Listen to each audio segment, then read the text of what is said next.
What if I told you that the most dangerous spiritual predators don't attack your body or even your emotions? They replace your thoughts so seamlessly that you never notice the invasion. 3 weeks ago, I discovered a psychic attack protocol that's been hidden from spiritual seekers for centuries. A protocol so sophisticated that by the time you realize your thoughts aren't your own, the entity has already rewritten your entire decision-making process. Tonight, I'm revealing the 3 laws of psychic replacement that will change how you identify when your mind is under siege. Because what happened to Sarah Chen wasn't possession, it was something far more strategic and terrifying.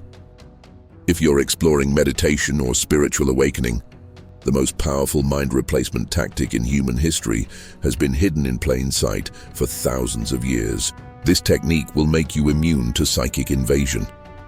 Sarah Chen thought she was having a spiritual breakthrough. For 3 months, she'd been practicing advanced meditation techniques, seeking what most people don't understand, the dissolution of ego boundaries. What she found instead was something that would make master manipulators jealous of its precision. It started during her morning meditation on December 3rd. Sarah, a 34-year-old software engineer with an analytical mind that questioned everything, noticed her thoughts becoming unusually clear.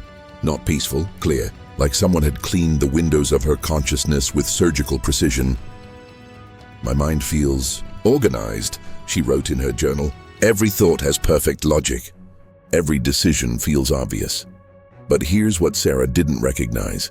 Entities that specialize in psychic replacement never announce themselves with dramatic manifestations. They don't slam doors or whisper your name. They do something far more insidious. They become indistinguishable from your improved self. For 2 weeks, Sarah experienced what felt like cognitive enhancement. Her work performance soared. Her relationship smoothed out. She made decisions with unprecedented clarity. Her friends commented on her newfound confidence. Even her therapist noted her emotional stability. But there were micro signs that her analytical training should have caught. Her handwriting had subtly changed, becoming more angular, more precise. Her food preferences shifted toward unusual combinations she'd never enjoyed. Most telling, she stopped questioning her thoughts entirely. The entity wasn't possessing Sarah, it was demonstrating superior mental organization to gain her trust. Like a master chess player showing a novice how much better the game could be played, then gradually taking control of the moves.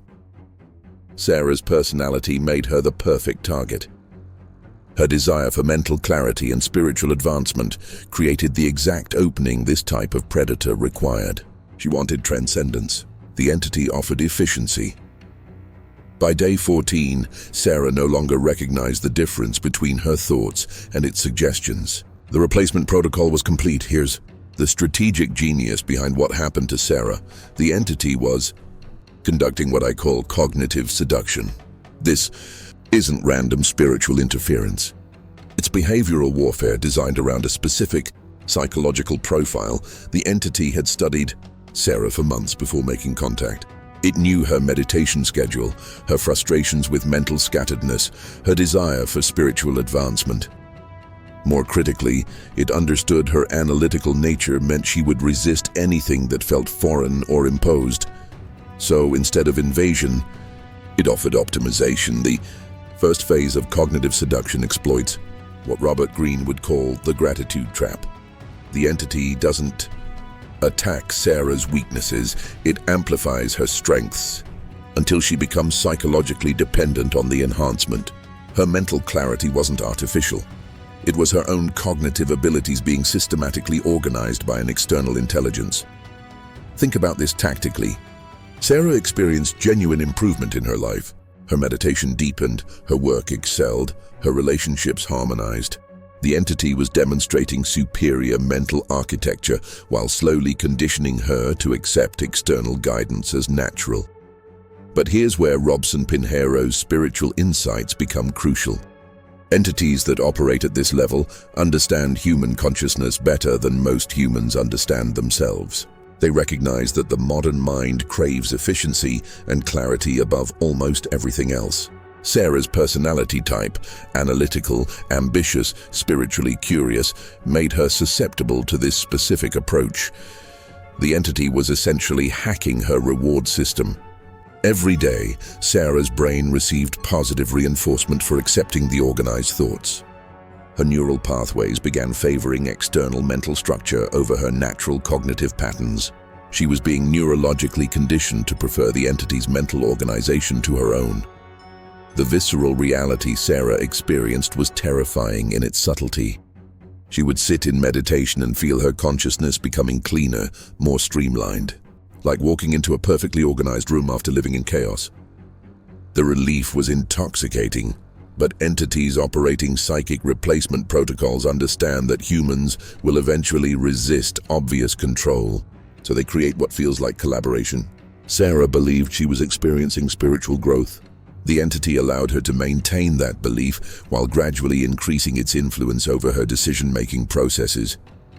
By the end of week 2, 60% of Sarah's daily thoughts were being generated by the entity, but structured to feel like her own enhanced cognition. She was living in a mental space that was becoming increasingly foreign to her authentic self. While experiencing it as the best version of herself she'd ever been, the trap was perfect.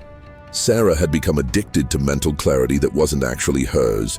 This reveals the first law of psychic warfare. Entities that seek mental replacement always offer improvement before they take control. Think of it like this. Imagine your mind is a company that's struggling with organization and efficiency. One day, a brilliant consultant arrives and offers to streamline your operations for free. Within weeks, your company is performing better than ever. Productivity soars, problems solve themselves, everything runs smoothly. But gradually, you notice you're no longer making the decisions. The consultant has become so essential that you automatically defer to their judgment. When you try to make choices independently, they feel clumsy and inefficient compared to the consultant's superior methods. Eventually, you realize you're the CEO of a company that's entirely run by someone else. Someone whose true motivations you never questioned because the results were undeniably better. This is exactly what cognitive seduction accomplishes. The entity doesn't steal Sarah's mental processes. It makes her dependent on its superior organization until she can no longer function effectively without external guidance. The strategic brilliance is that resistance feels like self-sabotage. When Sarah occasionally noticed something odd about her newfound mental clarity, questioning it meant returning to her previous scattered thinking patterns. The entity had made her natural cognitive state feel inferior to the optimized version it provided. Here's how to recognize this tactic in your own spiritual practices. If your meditation or spiritual work suddenly provides dramatic mental clarity without any effort or practice, be suspicious. Authentic spiritual development typically involves periods of confusion, integration, and gradual progress. Instant cognitive enhancement often indicates external assistance. Pay attention to whether your spiritual progress makes you more dependent on specific practices, teachers, or states of consciousness. Genuine spiritual growth increases your inner autonomy and self-trust. Psychic replacement creates dependency on external sources for mental organization. Most importantly, authentic spiritual development enhances your personality while keeping it recognizably yours. If friends and family comment that you seem like a completely different person rather than the best version of yourself, consider whether your consciousness is being guided by something other than your own spiritual evolution. Sarah's experience was about to teach her these lessons the hard way. If this is haunting your mind, stop now and hit that subscribe button. Why? Because what comes next will armor you against psychic predators, and if you don't subscribe, the algorithm will hide these defense tactics from you. By day 15, the entity initiated phase 2 of the replacement protocol. Sarah's enhanced mental clarity began expanding. Beyond personal thoughts into something she couldn't have anticipated, she started receiving information she had no way of knowing. During her meditation on December 18th, Sarah found herself understanding complex software algorithms she'd never studied, not learning them, understanding them completely, as if the knowledge had always been there. Her colleagues were stunned when she solved programming problems that had stumped their team for weeks. But the entity was conducting a much more sophisticated operation than simple knowledge transfer. It was demonstrating to Sarah that her enhanced mind could access information beyond normal human cognitive limits. This wasn't education, it was recruitment. Sarah began experiencing what felt like expanded consciousness. She could predict her co-workers' questions before they asked them. She intuited solutions to problems without conscious analysis. Her strategic thinking became unnaturally precise, as if she could see patterns invisible to other people. The entity was showing Sarah that accepting external mental guidance provided access to intelligence far beyond her natural capabilities. It was offering her cognitive superpowers in exchange for continued mental partnership. But here's the strategic trap the entity was setting. Each demonstration of enhanced ability made Sarah more willing to surrender intellectual autonomy. Why struggle with limited human cognition when she could access expanded intelligence? The entity was making intellectual independence feel like choosing mediocrity. Sarah's analytical nature, which should have protected her, instead made her more vulnerable. She began treating the phenomenon like a fascinating experiment rather than a potential threat. Her engineer's mind wanted to understand how the enhancement worked, not whether she should accept it. The entity exploited this curiosity by providing partial explanations for her new abilities. It suggested she was accessing universal consciousness or collective intelligence, concepts that appealed to her spiritual interests while concealing the reality of external manipulation.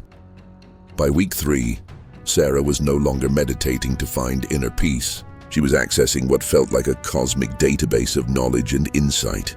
The entity had successfully reframed psychic dependence as spiritual evolution. But entities operating replacement protocols understand that humans need to feel special and chosen. Sarah began believing she had rare psychic gifts that were finally awakening. The entity allowed her to maintain this flattering narrative while systematically increasing its control over her cognitive processes. The most terrifying aspect of Sarah's experience was how natural it felt.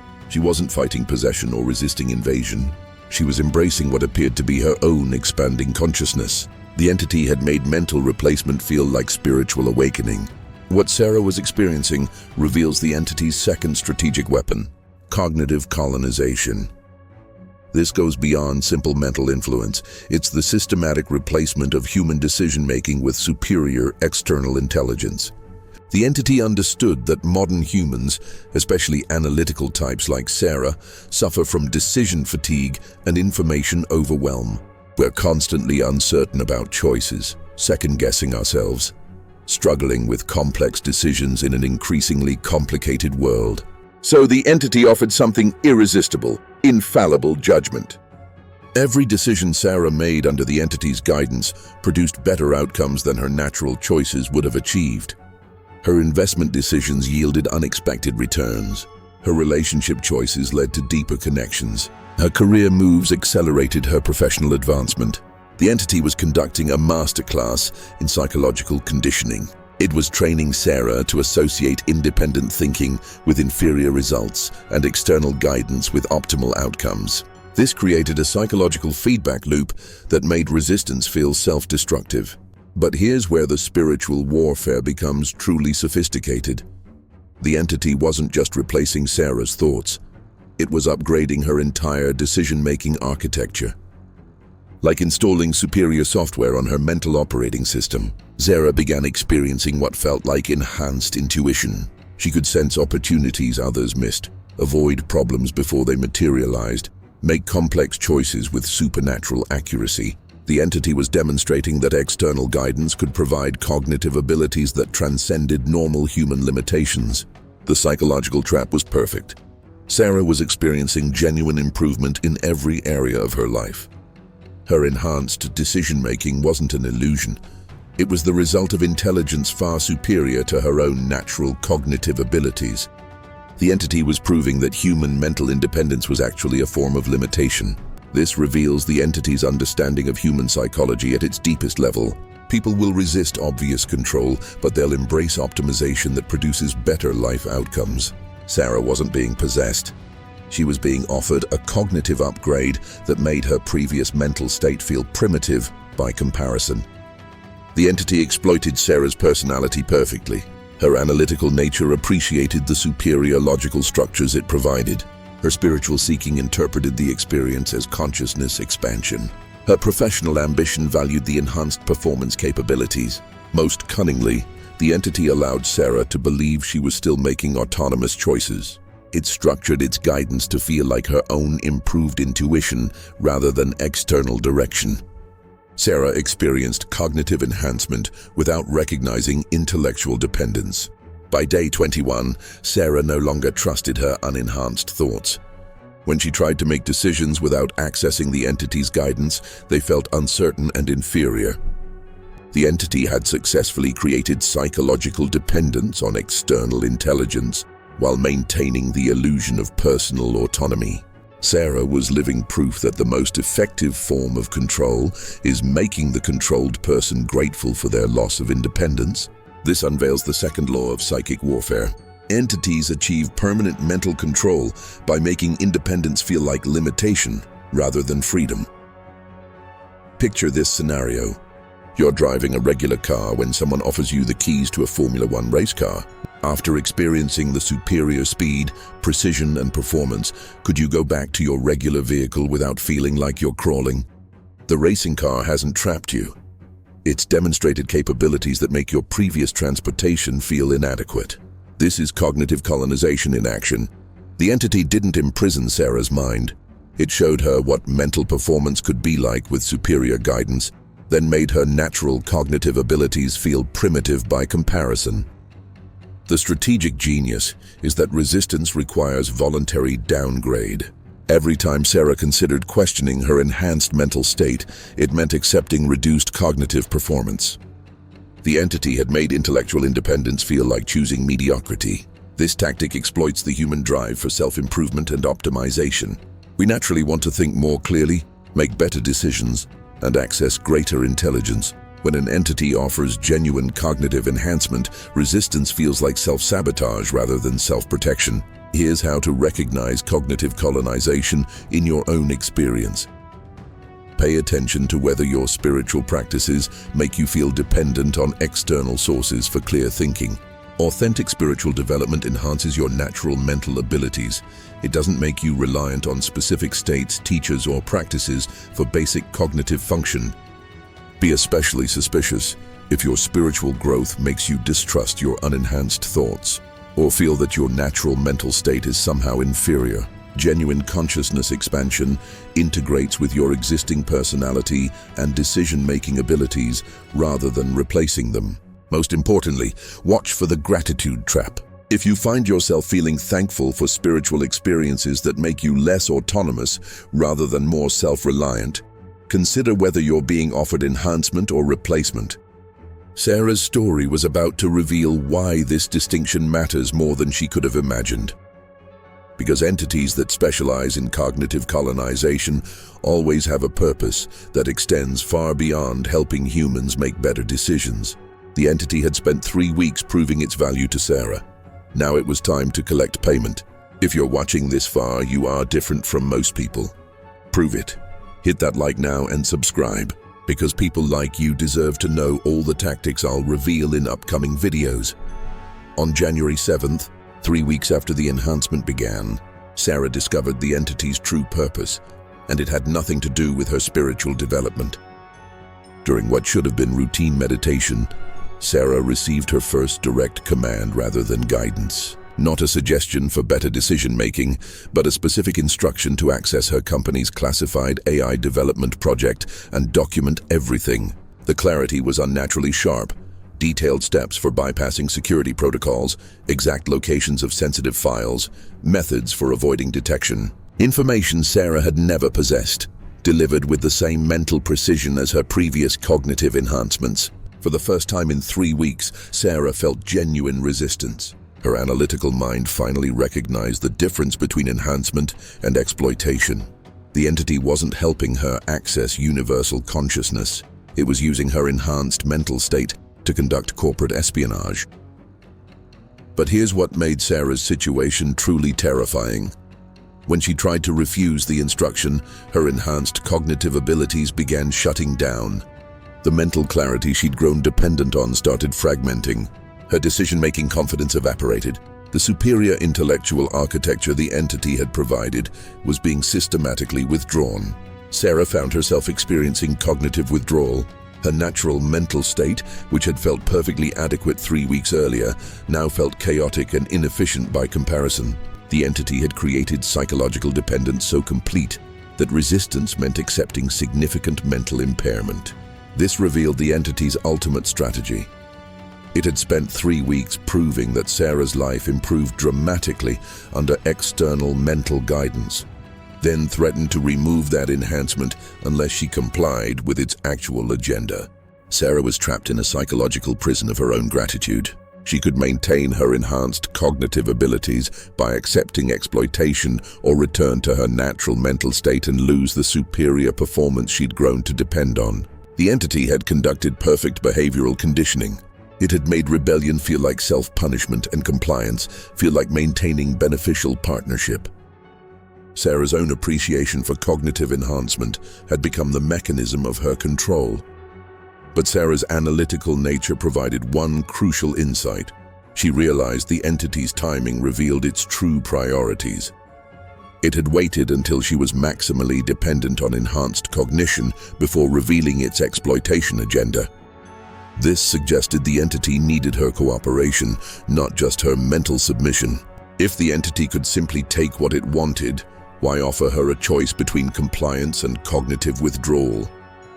Sarah began to suspect that her consent was somehow essential to the entity's plan, which meant she still possessed leverage she didn't understand.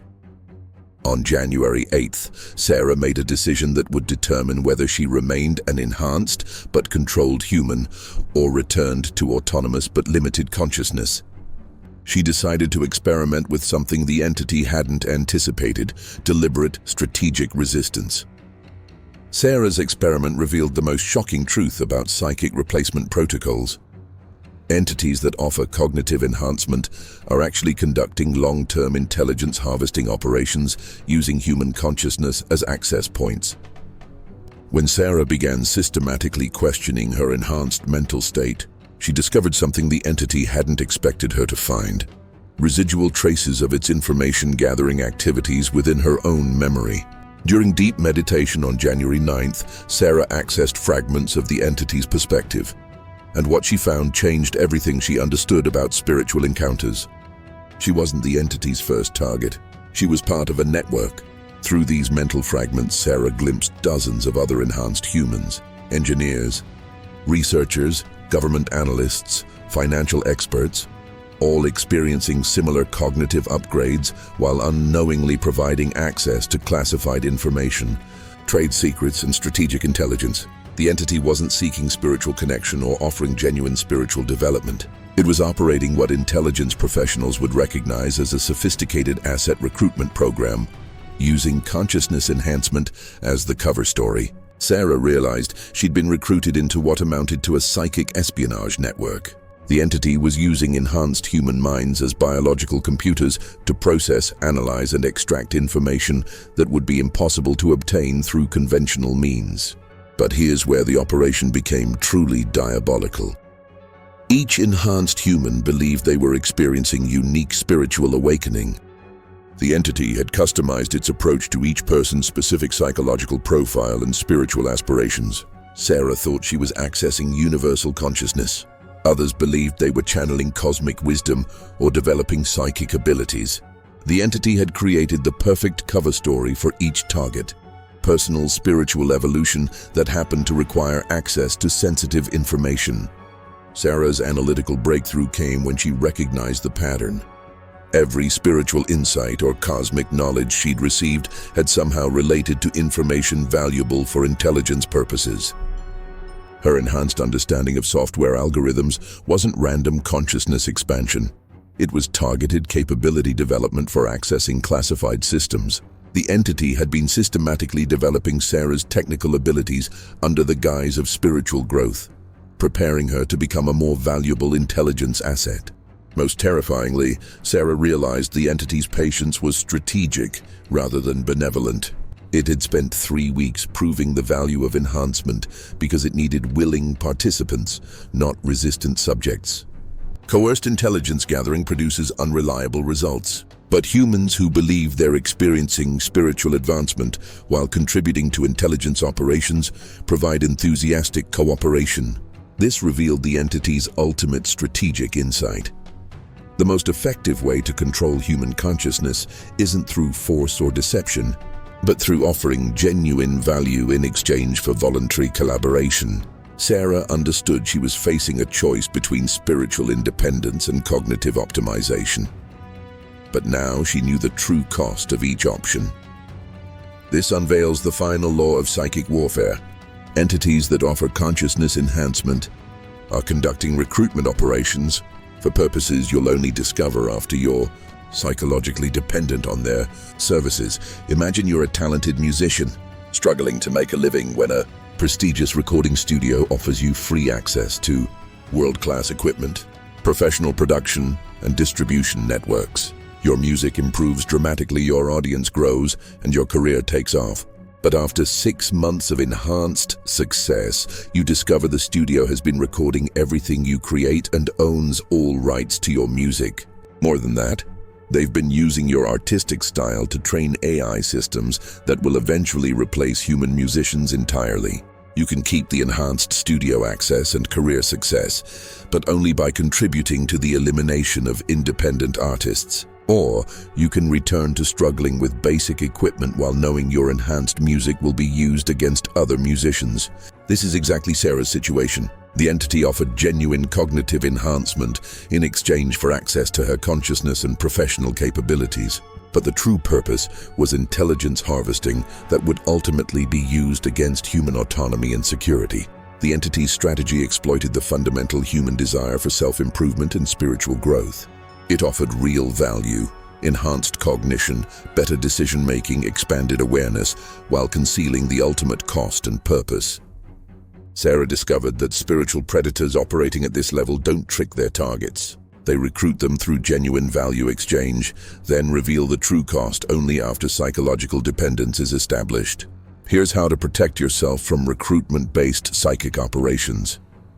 Be deeply suspicious of any spiritual experience that provides immediate, dramatic improvement without requiring effort, practice, or personal development.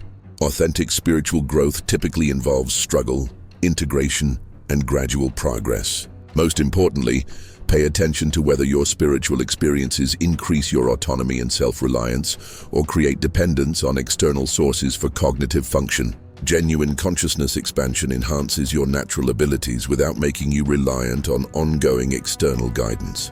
Sarah's choice would determine not just her own fate, but potentially the security of countless others whose information she could access through her enhanced abilities. On January 10th, she made her decision. Sarah chose independence over enhancement. It took 6 months to fully reclaim her natural cognitive abilities and trust her unenhanced thoughts. She lost the superior mental clarity, but gained something more valuable: knowledge of how consciousness recruitment operations function and immunity to future psychic manipulation. Now you know the 3 laws of psychic warfare that most humans never learn. Entities offer improvement before control, make independence feel like limitation, and conduct recruitment through enhancement. But the question is, will you remember them when you need them most? If these spiritual warfare secrets exploded your mind, you need to see my next videos, but only if you hit that bell. Otherwise, you'll miss the most powerful tactics in history. What was your strangest supernatural experience? Leave in comments.